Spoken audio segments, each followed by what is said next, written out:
jujur ya, gue tuh paling takut sama Tuhan. Bukan takut karena ini Bapak yang mengasihi, Exactly. cuman takut ditegur sama Tuhan. Yap. Gitu karena Kalau jalannya udah mulai iya, macam-macam karena ya. gue kalau gue macam-macam atau gue menjadi sosok yang tidak baik, gue takut Tuhan ambil itu lagi semua. Karena kan Tuhan memberi kita segala sesuatu karena Tuhan percaya kita bisa Good. menghandle apa yang Exactly. Dia kasih. Yeah. Kalau Tuhan udah kasih sebanyak ini terus kita bertingkah macam-macam yang tidak baik, gue takut semuanya. Semudah itu Tuhan bisa Ambil semua karena semua kan dikasih Tuhan. Kita minta Tuhan, minta rezeki, dikasih. Terus bertingkah. Oh, dengan sebentar Tuhan, hop, ambil. Aduh Sandra, Gue paling takut ditegur sama Tuhan it's karena not fair loh. Udah cantik, bijaksana lagi. That was good. Tuhan menegur Yeah. kita dari keluarga. Kita kan sering ngomongnya sama Iya, anak, benar, suami, keluarga. benar. Kalau ditegur melalui orang lain nih, gue minta ampun, gue tanya, Iya. gue nggak berani Iya, sama sekali. itu Karena makanya- hati kita kan di keluarga. Betul. Nggak berani. Benar sekali. Halo guys, kabar mengejutkan kembali terjadi pada para Crazy Rich. Kali ini yang tidak disangka-sangka adalah suami dari Sandra Dewi. Sandra Dewi apa Dewi Sandra ya? Kan ada dua nih, Sandra Dewi sama Dewi Sandra. Tapi kayaknya kalau lihat yang tadi itu Sandra Dewi. Kita tahu bahwa Sandra Dewi merupakan artis yang nampaknya tanpa celah. Karirnya tanpa celah, wajahnya tanpa celah, dan juga kondisi keluarganya juga tanpa celah. Sandra Dewi merupakan seorang yang juga taat dan merupakan panutan bagi para artis dan juga bagi para penggemarnya selama ini.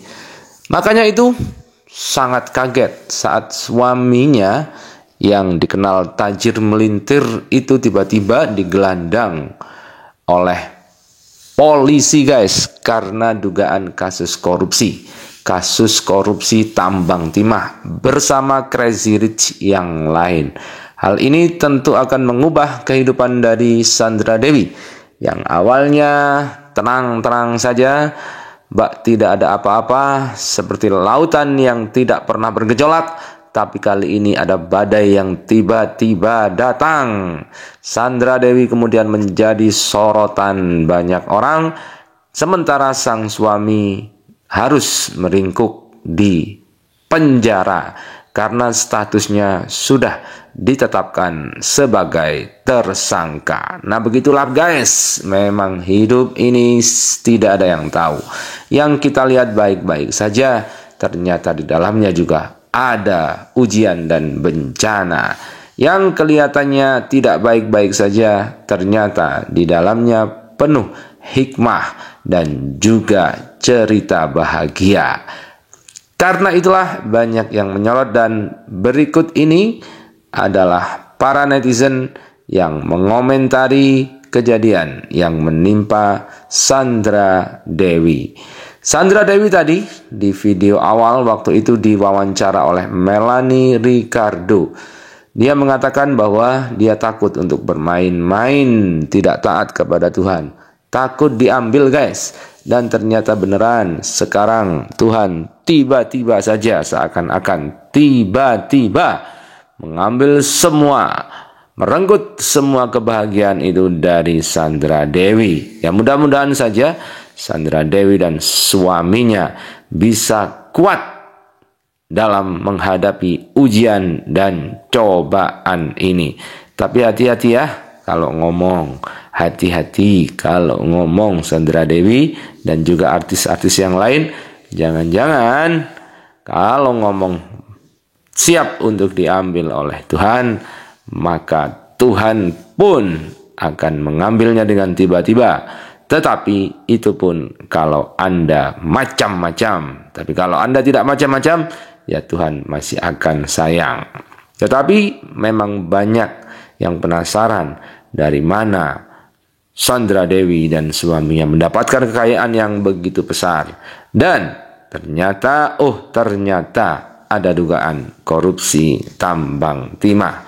Ya, semoga semuanya tetap bahagia. Semoga tetap dalam lindungannya. Selamat menjalankan bulan puasa Ramadan bagi yang menjalankan. Bagi yang tidak, selamat juga. selamat tidak menjalankan ibadah puasa. Next, Sultan mana lagi nih yang akan ketangkap karena kasus korupsi?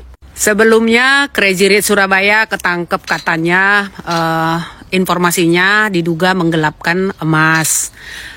Lalu setelahnya ada Crazy Rich Pantai Indah Kapuk Helena Lim, sama diduga juga korupsi. Yang terakhir ini, yang selama ini kita puja-puja idolakan, suaminya Sandra Dewi ketangkap juga karena korupsi.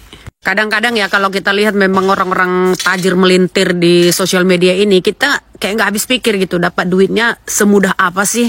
Kok bisa kehidupannya kayak bak dalam dongeng ya kan? Bikin pesta pernikahan, rumahnya semewah-mewah yang over gitu kan. Terus belikan pesawat untuk anaknya. Ingat kan ya, suaminya Sandra Dewi itu kan dulu ketika anaknya ulang tahun, anaknya dibelikan pesawat. Awal-awalnya kan kita berpikir, wow luar biasa suksesnya ini orang ya kan. Ternyata at the end something ya kan. Jadi kalau menurut aku ya, aku pribadi ngelihat orang-orang yang berseliweran di sosial media bisa menjinjing tas-tas bermerek, bisa keluar negeri bolak-balik dengan bisnis kelas. Sementara kalau kita lihat ya, pekerjaannya apa gitu ya kan, bukannya kita seuzon, tapi ya itulah ya. Jadi kita nggak usah kayak sirik, kayak iri, karena belum tentu juga dia mendapatkan uang itu dari uang halal. Mending kita naik pesawat ke luar negeri pakai ekonomi kelas, tasnya biasa-biasa saja dari brand lokal saja, yang penting halal ya kan. Apalagi nih kita para istri ini pelajaran ya. Karena apa? Kalau kita misalkan punya suami yang kita jelas tahu penghasilan normalnya berapa, tiba-tiba dia pulang ke rumah bawa uang yang tidak wajar, beli-belikan kita segala macam, beli-belikan hal-hal yang di luar pemikiran kita itu tuh mahal harganya. Terus tuh dengan mudahnya dia membelikan kita, memberikan keluarga, memberikan anak-anak segala macam, itu patut kita pertanyakan. Karena kalau sampai suami kita ini ada apa-apa korupsi, melakukan hal-hal yang tidak wajar, kita juga para istri imbasnya. Apalagi di sosial media ini ya, banyak banget yang aku lihat orang-orang yang hanya untuk mendapatkan follower, supaya dapat views, supaya dapat sanjungan dari orang-orang yang menonton dia kasih giveaway. Lumayan gitu kalau giveaway-nya itu cuma harga-harga kecil. Ini ada yang kasih giveaway itu sampai kayak kasih hadiah tas branded, terus ngajak jalan-jalan keliling-keliling untuk liburan. Kayak menurut aku nggak masuk akal. Kenapa? Karena kalau kita orang berbisnis, kita tahu modal kita berapa dan untungnya itu berapa persen sih dari modal kita. Masa iya kita udah hambur-hamburkan ke sana kemari? Karena orang bisnis kan ada hitung-hitungannya. Jadi nggak mungkin gitu segampang itu menghambur-hamburkan uang.